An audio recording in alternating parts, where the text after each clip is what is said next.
Булар кокусунан келип түндө каракчылык менен өрттөгөн жери жок. Ушул мезгилге чейин эл чырылдап чыгып атты. Эчен жолу кайрылып атты. Эчен жолу айтып атты.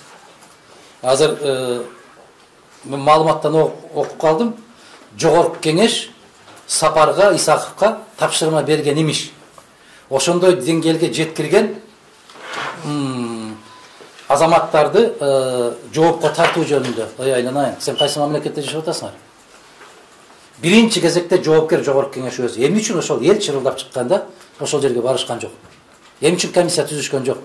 Эмне үчүн эл менен барып сүйлөшкөн жок? Эмне үчүн өкмөт же өкмөттүн орун басары ошол жерге барып эл менен жыйын өткөрүп түшүндүрүү иштерин жүргүзгөн жок?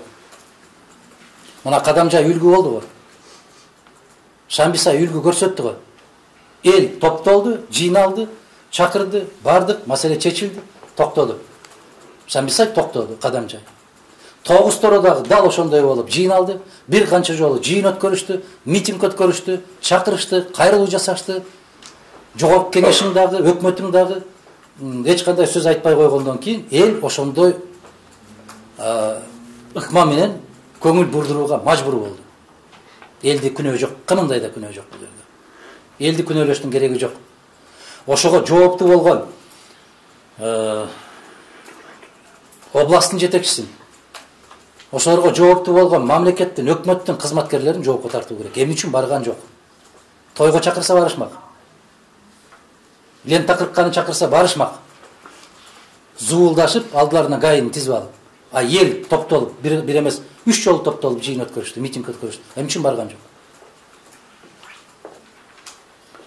Ошондуктан ошол Тогусторонун тургундарына мен терең ыраазычылык билдирүү менен айтам.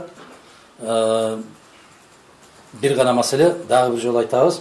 Биз бардык нерсени мыйзамдын чегинде жасашыбыз керек. Бирок мыйзамдын чегинде деп олтура берсе, өкмөттүн ага карабаса, өкмөткө мыйзамдын кереги жок болсо, башка кандай аргасы калыш керек?